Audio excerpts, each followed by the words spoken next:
on a ce regard global au parquet, puisque toutes les affaires des autres ressorts nous remontent. Et donc, sachez d'ailleurs, pour votre information, que cette année, alors je vais retrouver le chiffre précis, mais on a par exemple fait déférer au parquet plus de 300 personnes, c'est-à-dire quasiment une par jour, pour des faits de violence conjugale. Pas 300 personnes qui arrivaient des amis, mais ça va de soi, je ne vais pas faire le détail non plus. En revanche, ce qui est vrai, c'est qu'on voit bien que, depuis le parquet, on voit bien que les affaires qui nous remontent, ça vient de tous les secteurs géographiques de la Guadeloupe, enfin, en tout cas de la Grande-Terre, ça vient des îles, des dépendances, ça vient de partout. Le milieu social importe peu, qu'on soit un cadre, qu'on soit parfois un cadre de la haute fonction publique, parfois un ouvrier ou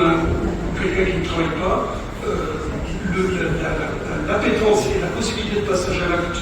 dans tous les milieux existent. Et vraiment, c'est quelque chose qui est très important, très intéressant. Je ne sais pas si c'est une question de culture, une question culturelle ou pas, j'en sais rien. Ce qui est sûr, c'est qu'on constate ça. Alors, on travaille beaucoup, et moi j'ai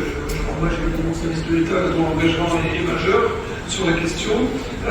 Les services de police et de gendarmerie se sont vraiment mis en ordre de bataille, c'est-à-dire aujourd'hui l'enjeu, c'est de ne plus laisser passer une situation, c'est qu'il n'y ait plus de trous dans la raquette, on n'est plus des services de police qui disent écoutez, vous ne déposez pas plainte, donc on s'en occupe pas, ou bien écoutez, revenez plus tard, on verra si ça s'est arrangé ou dégradé. Non, la prise en compte, en tout cas les instructions qui sont faites, c'est qu'elles sont suivies, c'est vraiment de la prise en compte immédiate, avec un traitement judiciaire immédiat, on s'est donné les moyens de se mettre en ordre de bataille, et aujourd'hui, globalement, on poursuit à peu près, en tout cas toutes les affaires qui nous remontent. Il n'y a plus de classement sans suite comme ça a pu exister à une époque, en opportunité au dehors, on ne reste pas trop par les confidents sur les franciliers.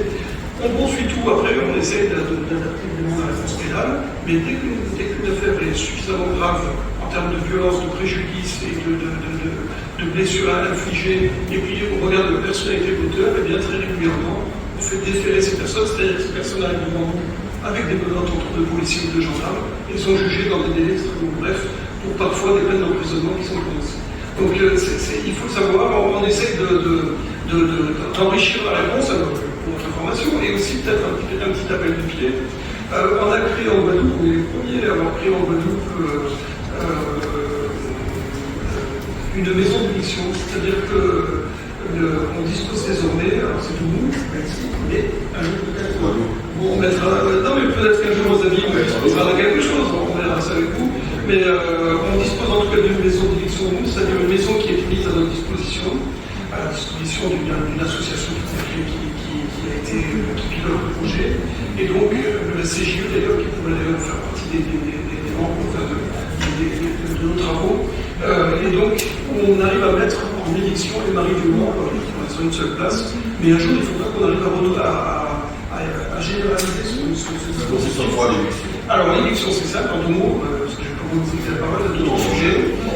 Quelqu'un qui est poursuivi et qui est sous main de justice, c'est-à-dire qu'on va placer sous contrôle judiciaire dans la perspective d'un procès à venir dans un mois ou 2 mois, donc on va lui imposer une interdiction d'entrer en contact avec sa victime, et on va surtout lui imposer de se présenter au domicile. Alors il va nous dire, oui mais moi, attendez, parce que j'ai fait que c'est mon domicile, j'y habite aussi, et j'ai besoin de vivre, je travaille, etc. On va lui dire, écoutez, ça tombe bien, on dispose d'une place dans cette maison moule, vous allez aller, alors il y a une contribution qui est extrêmement faible, c'est presque symbolique, mais on place le mari violent dans cette petite maison d'éviction, il est sous contrôle, on sait exactement où il est,